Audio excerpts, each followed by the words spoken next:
అందరికీ నమస్కారం. Welcome back to my channel. గత 2 రోజుల క్రితం ఒక కాన్కేవ్లో 2019 నుంచి 24 మధ్యన ఒక పరోక్ష సీఎంగా పనిచేసినటువంటి లేదా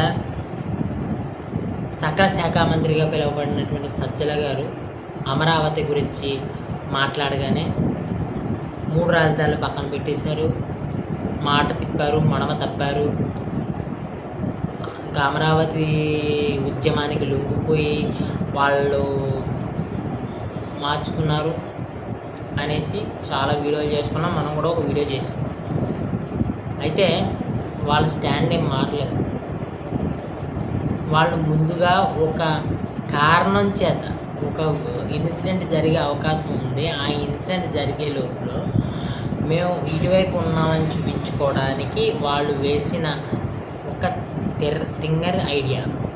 అది కనుక జరగకపోతే, ఈ ప్రభుత్వంలో, ఈ కూటమి ప్రభుత్వంలో అది జరగకపోతే రాష్ట్రానికి బ్యాడ్ డేస్ వచ్చి మళ్ళీ వాళ్ళ అధికారంలోకి వస్తే తప్పకుండా మళ్ళీ మాట తప్పుతారు. మళ్ళీ 3 రాజధానులు కాదు 5 రాజధానులు తీసుకొచ్చే అవకాశం.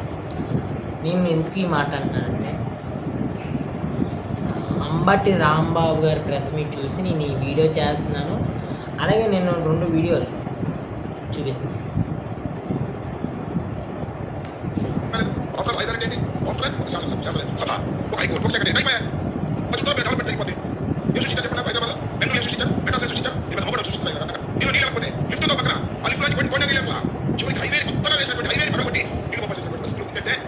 అమరావతి ఎంత లోతట్టు ప్రాంతంలో నిర్మించారు.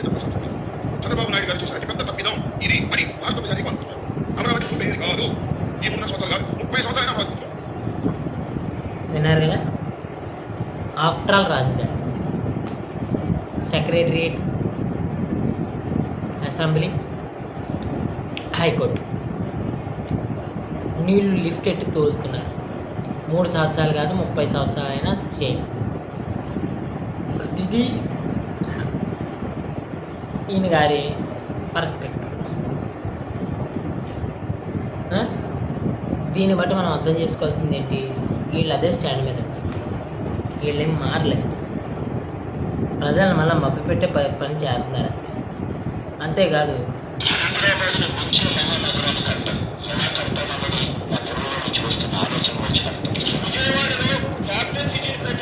మనస్ఫూర్తిగా మేము ఆహ్వానిస్తున్నాం.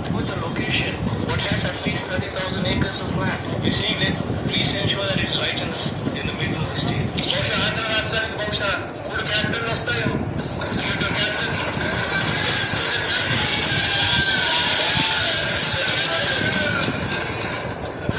కూడా రావాల్సిన పరిస్థితి కనిపిస్తా ఉంది అధ్యక్ష. 3 రాజధానులకు సంబంధించిన ఇంతకు ముందు ప్రవేశపెట్టిన బిల్లును ప్రభుత్వం వెనక్కి తీసుకుని మెరుగైన బిల్లుతో సభ ముందుకు వస్తుంది. Visakhapatnam which is going to be our capital.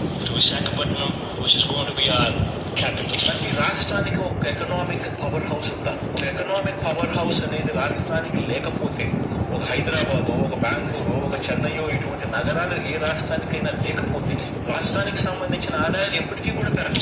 మేము మా ప్రభుత్వం వచ్చినాక గత 5 ఏళ్లలో చిత్తశుద్ధితో రాజధాని నిర్మాణం చేసే స్తోమత మనకు లేదని చెప్పి అన్ని విధాలా అభివృద్ధి చెందిన నగరం హైదరాబాద్ను కంటిన్యూ చేయాలని మా ఆలోచన. కావాలంటే విజయవాడ, గుంటూరు, మధుర, ఎంఎస్ దగ్గర నాగార్జున యూనివర్సిటీలో, లేకపోతే ఒక 500 ఎకరాల గుంటూరు, విజయవాడ, మధుర ఎక్కడో తీసుకుని 500 ఎకరాలను కట్టాల్సిన ఫీలింగ్ అనే కట్టు, 500 ఎకరాలను కట్టాల్సిన ఫీలింగ్ అనే కట్టు రీజనబుల్గా ఏదో సైజులో. ఎలక్షన్స్ ముందు జగన్మోహన్ రెడ్డి గారు ఇక్కడ ఇల్లు కట్టారంటే ఇక్కడ అమరావతిని దాంతోనే వచ్చారు. రాజధాని అయితే ఇట్స్ వెరీ మచ్ దేర్. రకరకాలుగా దమ్మిని చేస్తారు, ఏదో ఒక ఆరోపణలు, ఏదో ఒక రూపంలో చేస్తారు. 2019 నుంచి లేదా 2014 నుంచే 24 మధ్యన 10 సంవత్సరాల్లో ఈయన ఎన్ని రకాలుగా రాజధాని మీద మాట్లాడారు, ఎన్ని రకాలుగా మాట్లాడారు అనేది ఆ వీడియో. ఇన్ని రకాలుగా మారిన తర్వాత కూడానే మళ్ళా మాట మార్చాలని మనం ఎలా ఫిక్స్ అవుతామో నాకు అర్థం కాదు.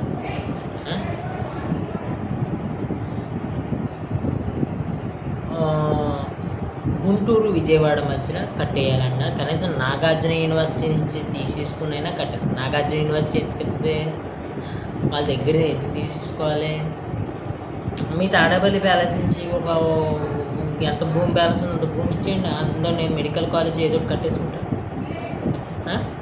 చంద్రబాబు నాయుడు అమరావతి అన్నాడు, మేము అమరావతి కాదని లేదు, 3 రాజధానులు అదొక అన్నప్పుడు మరి మీరు ఎందుకు అమరావతిని పూర్తిగా నిర్మాణం చేయలేదు? కనీసం రైతులకు ఫ్లాట్లు ఎందుకు కట్టలేదు? మీ మోసాలు ఎవరికి తెలియదు. పైగానే మన అంబటి రాంబాబు గారు అంటారు, వీళ్ళ అధికారంలో ఉన్నప్పుడే క్యాపిటల్ ఏమవుద్ది, మెడికల్ కాలేజ్ ఏమవుద్ది, మేము అధికారంలోకి వస్తే అని అడుగుతున్నారు. అంటే వీళ్ళు ఫిక్స్ అయిపోయారా 16 నెలల్లోనే మేము మళ్ళీ 2029లో అధికారంలోకి వచ్చేస్తామన్నా? కాదు, భయపడుతున్నారు ప్రజలు, భయపడుతున్నారు ఇన్వెస్టర్స్, భయపడుతున్నారు. మీరు మళ్ళీ అధికారంలోకి వచ్చి మెడికల్ కాలేజీలు టెండర్లు క్యాన్సిల్ చేసేస్తే, లేకపోతే క్యాపిటల్ని మళ్ళీ 3 రాజధానులు కాదు 5 రాజధానులు చేసేస్తానంటే ఆ అభివృద్ధి అంతా ఎక్కడికి పోద్ది అని మీ దగ్గర నుంచి ఒక క్లారిటీ తీసుకునే ప్రయత్నం చేస్తున్నారు. ఎంత